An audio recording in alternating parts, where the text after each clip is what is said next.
The difference between information overload and actionable intelligence isn't more data. It's the frameworks you use to process what you already have. While most professionals drown in endless data streams, top performers use specific models to transform overwhelming information into decision-ready packets. Organizations with formalized information frameworks report faster decision-making, higher execution quality, and better knowledge retention and implementation across teams. Your business is leaking profit every day. Your team processes information without structured frameworks to package it effectively. We are inundated with the amount of information that we have. And in fact, it comes at us at such a rapid rate. And I know in my business, we have thousands of things going on at once. And one of the grand challenges is once we figure something out, we have to do something with it. And I don't know about you, but I've done a lot of different things. I've done SOPs and I've done documentation and I've done doc groups, and we've created files and metafiles and metafiles and metafiles, and we've had documentation and how it interacts and how it creates between the two. It all seems to work relatively well, but not great. And what I did is I stumbled upon an idea that I used in many of my former businesses to really create a framework to work around. Now, we all have only a small bit of information that we can keep in our heads.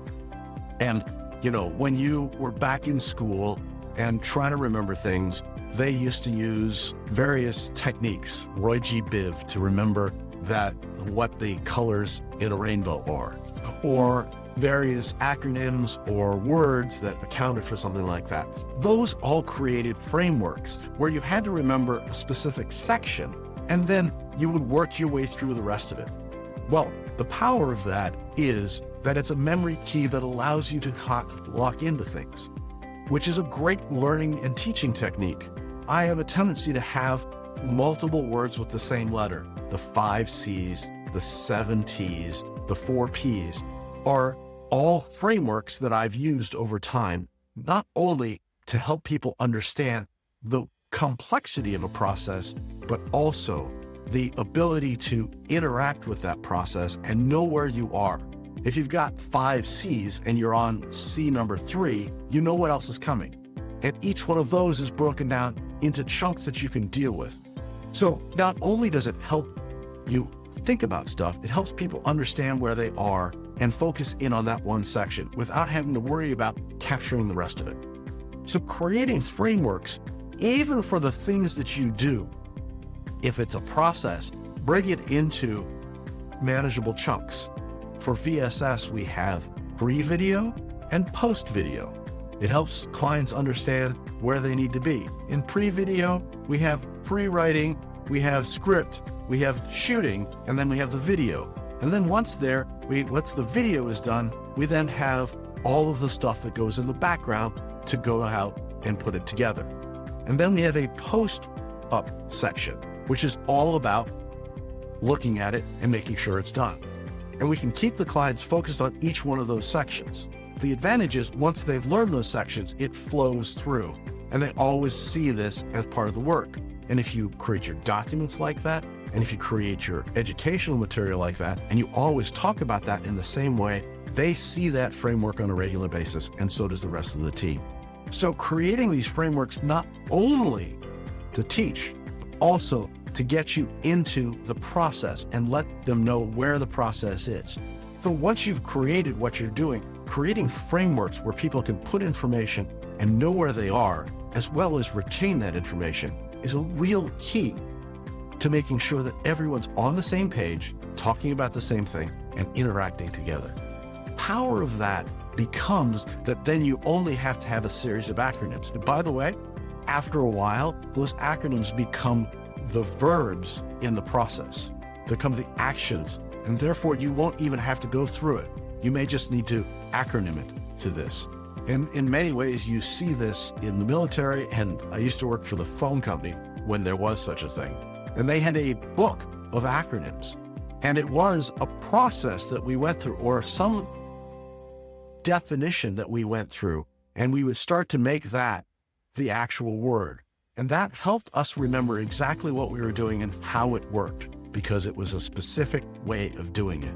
So if your team is struggling to get people to understand what you're doing, or if your team is struggling to keep going, creating frameworks around it gives them the ability to latch on, understand where you are, and help explain that to everyone. It's also a great memory key. It's a great way of saying, okay, we're going to use the 5 C's. And that will trigger what are the 5 C's. If you don't remember them, we can pull that up. But as soon as you do, as soon as you start seeing them, all of the other parts start popping in.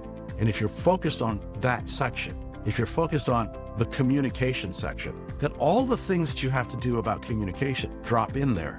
And you may have an aha moment. We need to put something else in. So as that framework is created, they know where they are, they know where they need to be, and they know how to move forward. So what I'd love you to do is really take a minute and think about the processes that you do and create a framework around it. Make it an acronym. Make it 5 C's. Actually, I have a lot of those. Don't make it 5 C's. And use that to teach, explain, and define where you are. I come out of the project management field, and what we used to do is break complexity into something that's easily manageable. And a framework is a great way of doing that. It creates something where you can take this massively complex idea into small sections, and those small sections can be broken down into manageable areas that you can think about and do. So in many ways, it's deconstructing or creating a granular process, but it's in an acronym that you can remember and think about, opposed to going to a project plan. It's something that's in the back of your head that you can walk through. And if you create these frameworks, it helps everyone get on board. And if you're selling them, you could also then trademark them and copyright that information. So all of a sudden, not only have you created a framework for people to understand, a framework to follow, but you now have intellectual property as well. It's a powerful tool. What I'd love you to do is think about some of the things that you do on a regular basis and see if you could create a framework around it, especially if you're trying to explain it to others. Creating a graph with a framework and creating that granularity will help everyone and may actually help you see things that you've missed. So try that and let me know how it works. I'd love to hear it in the information below. And let's keep this conversation going. We all can learn from each other. Thanks for tuning into today's episode on the Strategy Session, where we take your business from stuck to unstoppable. Here's another video I think you'd enjoy. If you found these insights valuable, remember to hit the like button, subscribe to our channel, and ring the bell for notifications on our latest videos. Remember, you're not just marketing, you're making history with Venture Gained.